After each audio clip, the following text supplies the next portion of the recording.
सत्ता दिखाने के बाद ही चाहे लखनऊ रहो या दिल्ली, उत्तर प्रदेश की ताकत को मजबूत करने का काम किया। लेकिन हमेशा ध्यान रखिए, ताकत स्थायी होती है। जैसे बच्चा पैदा होकर जवान होता है तो ताकतवर होता है, उम्र बढ़ती है, बूढ़ा होता है, मर जाता है तो ताकत खत्म हो जाती है। इस बात को सदैव ध्यान रखिए। यही लोकतंत्र है कि लोकतंत्र में अगर आप इकट्ठे होकर मजबूत होकर खड़े हो गए और आपने अपनी एक बार ताकत स्थापित कर दी और पीढ़ी दर पीढ़ी अपनी नस्लों को बताते चले गए कि हमारे पुरखों ने ये किया और हमने ये किया, अब इस राज को जाने नहीं देना है, वो राज आपके कदमों में रहेगा। वरना एक बात कहते हुए मुझे भय भी होता है, शर्म भी लगती है, डर भी लगता है कि जिन लोगों से लड़ाई है वो लोग बहुत धीरे करके संविधान को उतरने का काम कर रहे हैं। आज आप जाकर देखो, किसी बच्चे की स्कॉलरशिप आने के लिए तैयार नहीं है। जो लोग बीटेक कर रहे हैं, बीएड कर रहे हैं, बीटीसी कर रहे हैं, पॉलिटेक्निक कर रहे हैं या कोई भी ग्रेजुएशन का कोर्स कर रहे हैं, वो लोग स्कॉलरशिप देने के लिए तैयार नहीं है, क्योंकि वो जानते हैं कि स्कॉलरशिप देंगे ये डॉक्टरेट करेंगे और डॉक्टरेट करेंगे तो स्कूलों में जाकर कहेंगे कि हम भी पढ़ाना चाहते हैं, हम भी पढ़ना जानते हैं। ये आपकी सरकार की व्यवस्था हो गई। आज भी सरकारी नौकरियों में जो सुख सुविधाएं में मिलनी चाहिए वो निरंतर डैमेज की जा रही है। जो मैं कह रहा हूँ, पढ़े लिखे लोग इस बात को समझ रहे होंगे। धीरे धीरे करके सारे कानूनों को कमजोर किया जा रहा है। आप जाकर देखिए, हर घर में ग्रेजुएट बच्चा बैठा हुआ है। रोजगार दिया जा सकता था नहीं, ये सरकार की जिम्मेदारी है, लेकिन रोजगार कहाँ से होगा? अभी पुलिस भर्ती पीछे आई, पुलिस भर्ती आई थी, बहुत सारे लोगों ने टैक्स दिया होगा, लेकिन टैक्स देते ही पता लगा पुलिस का पेपर लीक हो गया।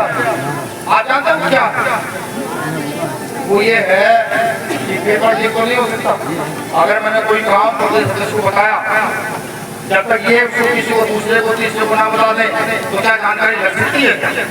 नहीं लग सकती। यही पेपर लीक की चोरी है कि जब पेपर बनाया जाता है तो सरकारी अधिकारियों के पास रखा जाता है और जब तक सरकारी अधिकारी ना चाहे तो पेपर लीक नहीं हो सकता।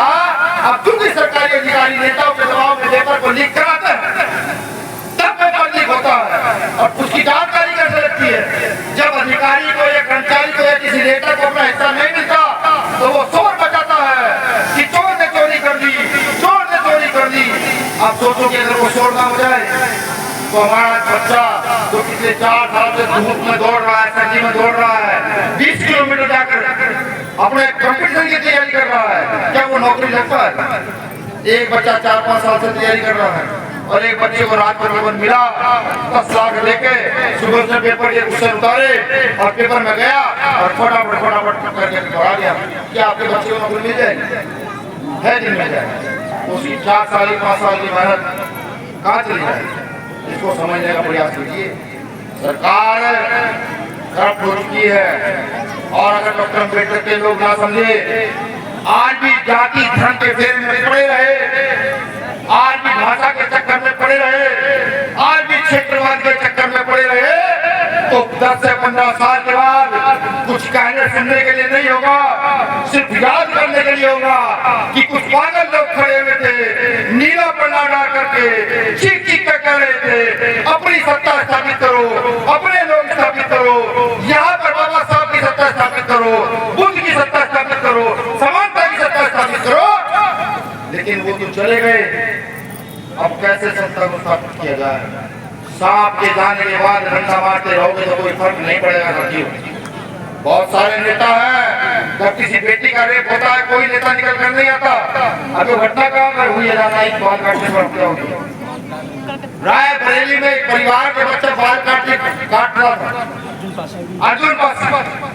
बाल काटने के बाद उसने पैसे मांग लिए, गोली मार दी। भाजपा के वरिष्ठ नेताओं में आते हैं जिन्होंने गोली मारी है साहब। किसी नेता की हैसियत नहीं हुई वहां जाकर बच्चे को न्याय दिला सके। ये गया निकल कर अपना काम छोड़कर कि मैं जाऊंगा, मेरे परिवार का नहीं मरा। ये वहां गया, प्रशासन लग गया, जिसका मुकदमा दर्ज नहीं हो रहा था। प्रशासन को जबरदस्ती 2 अपराधियों को गिरफ्तार कर जेल भेजना पड़ा, जबरदस्ती। ये ताली बजाने की बात नहीं है। मुझे पता है कि बातें मेरी वही है, लेकिन ताली बजाने की बात नहीं है। हम लोगों के लिए शर्म की बात है। कि आज तक हमने ऐसे नेता पैदा किए, निकम्मे नेता पैदा किए कि हमारी हत्या हो जाए, वो अपने घरों में पड़े रहे। नहीं, ऐसा नहीं। बीमार नहीं है, समझाओ सबको जाकर। गोली का जवाब गोली से, गोली का जवाब गोली से हम लोग देना जानते हैं। लेकिन तो बाबा साहब अम्बेडकर ने हाथ बांध लिया है संविधान के अंदर कि नहीं, कोई गलती करेगा, मर्डर करेगा तो 302 की धारा लगेगी, हड्डी तोड़ देगा 307 की धारा लगेगी, आपसे झगड़ा होगा तो 51 बजे चले जाओ। बाबा साहब अम्बेडकर ने हाथ बांध लिया है। कोई मैं उनको भी कहना चाहता हूँ जो लगातार इस तरीके काम कर रहे हैं। देखो भाई, हमारा पहले से इतिहास रहा है, हमारे पूर्व के राजा रहे, हमने भीमा को रिकाउंट किया, हमारी